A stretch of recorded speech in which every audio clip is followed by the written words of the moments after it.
Federal Drive is presented by GEHA, Government Employees Health Association, proudly providing health and dental benefits to federal employees and their families. Visit GEHA.com. The August jobs report showed signs of a softer labor market, with slower job growth and persistent inflation pressures. The Trump administration has released a workforce strategy that targets training for jobs in AI and the skilled trades, but questions remain about whether those moves are addressing the core challenges facing American workers. Here to walk us through the numbers and the policy decisions behind them is the executive director of the Center for Labor and a Just Economy at Harvard Law School, Sharon Block. Sharon, thanks so much for joining me. Happy to be here. We just passed Labor Day, and so I want to start by getting your assessment of how American workers are doing right now. What is the general flavor out there? Unfortunately, I think this was an incredibly difficult Labor Day for American workers. We are facing an economy, and the recent jobs numbers underscores this, of a labor market that is really softening, and that makes life more difficult for workers. It inhibits their ability to look for new jobs, to try to trade up to higher paying jobs, just to have the security that they will be able to, get a paycheck that's decent enough for them to be able to feed their family, take care of basic needs. So I think for most working people, that's the most significant sort of context for this Labor Day, is after a long period coming out of the pandemic, like once we got past that shock, we had a really tight labor market. And what that means, it might sound sort of technical, but in a tight labor market, workers have some leverage because employers need them. And so they can optimize the job that they want to have to be able to take care of their families. We're now seeing a significant softening of that labor market. And that feels to workers like, I'm not sure I'm going to be able to hold on to this job. I'm not sure I'm going to be able to find a new job. I'm not sure I'm going to be able to get a raise. And in a period of inflation, as there's a lot of speculation that we are entering a period of increasing inflation, that insecurity about whether you're going to be able to find a job, keep a job, or be able to get a raise, the anxiety that can produce for workers is really magnified during a period of inflation. So I think it's a tough labor market that American workers are facing on this Labor Day. Layer on top of that, though, this administration's, the Trump administration's creation of an environment of hostility to American workers, I think just exacerbates that general feeling of insecurity. Because when workers feel insecure, what's one way, a really key way, for decades in this country, of having some voice in your workplace, of having some feeling of being able to take care of yourself, is to join with your other coworkers. And to do that in a union. And this is an administration that is really waging a war on the labor movement. And I think, even for workers who are not in a union, have never been in a union, just to see an administration that is willing to deny collective right, to take away collective bargaining rights from 1 million federal workers, who doesn't care enough about protecting the private sector workers' rights to collective bargaining to have a functioning National Labor Relations Board, the agency responsible for protecting that right. I think that also adds to that general feeling of insecurity and anxiety for American workers this Labor Day. I'm speaking with Sharon Block. She's a professor of practice and the executive director of the Center for Labor and a Just Economy at Harvard Law School. Sharon, I want to go back to your first comment about a softening labor market.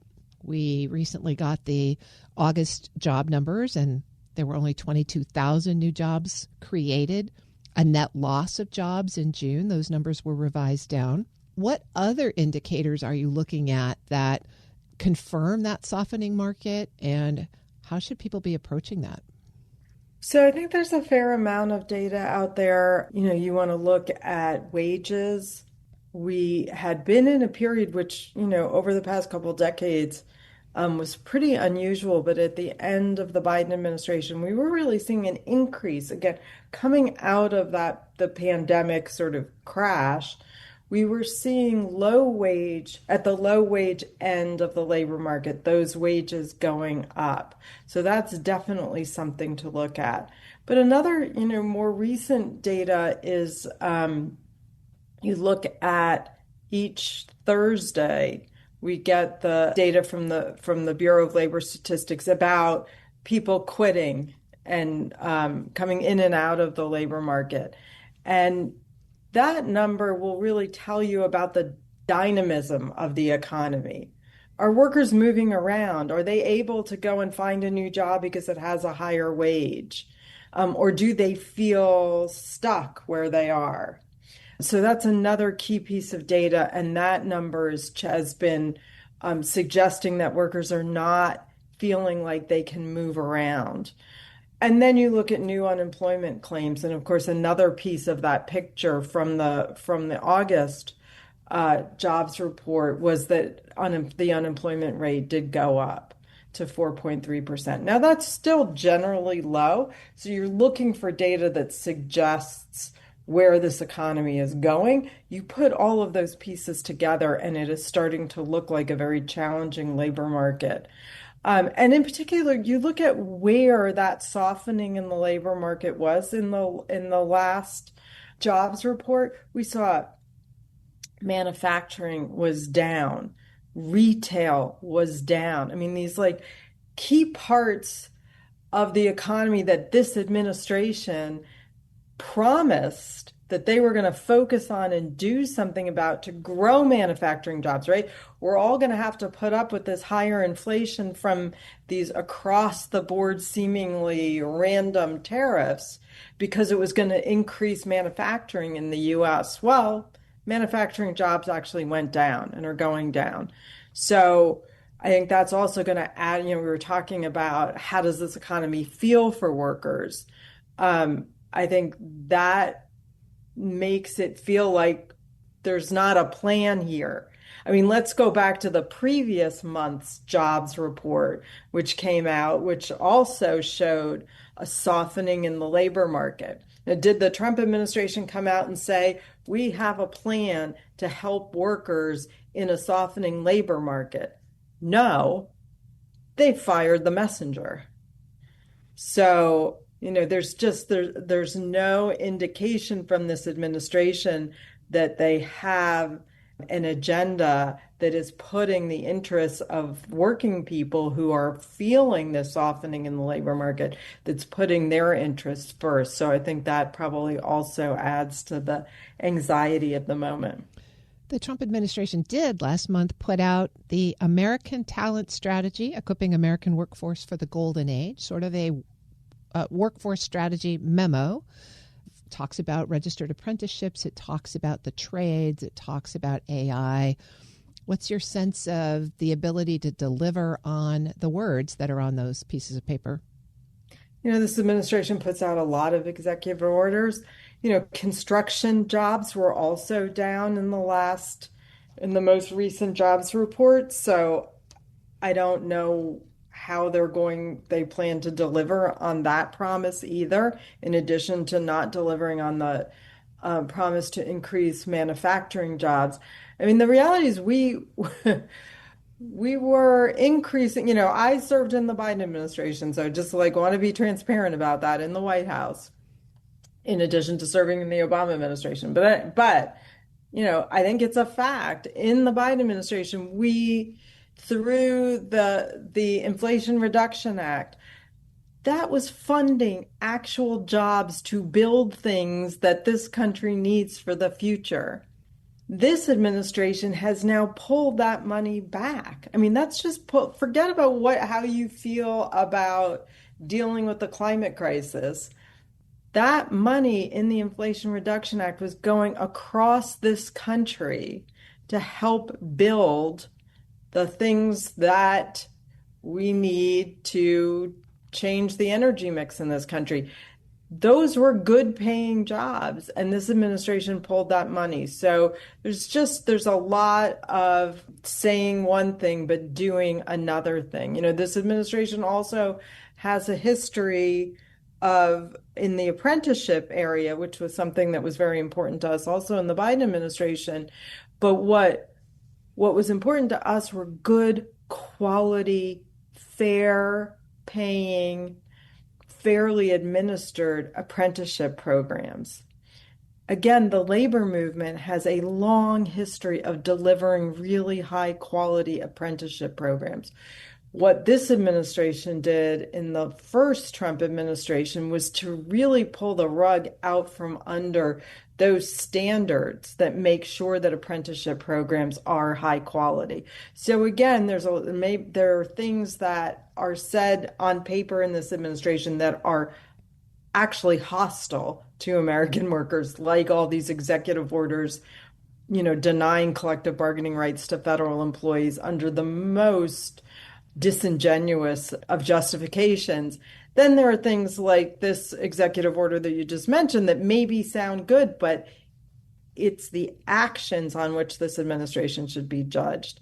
And I don't see where the actions match up with the rhetoric in that executive order. Well, we are coming into the maybe tail end of the 2026 appropriations process on the Hill, where we might get some bills through. Are there actions that you think that you're seeing Congress consider, or that you'd like to see Congress consider, that would help American workers? Absolutely. Although, again, I hate to sound so downbeat, but, I think we really have to put a question mark around, are we coming into an appropriations process? There are actions that this administration has taken that I can't believe I have to say these words, but actually lead you to question whether there will be any appropriations process, right? The rescissions, the way that this administration has aggressively pushed for rescissions, including pocket rescissions, just really breaks away the edifice of bipartisan commitment to a rational appropriations process. That has taken a hit over the last few years because we've been in this cycle of continuing resolutions and brinks of shutdown. So the edifice was shaky, right, to begin with. But the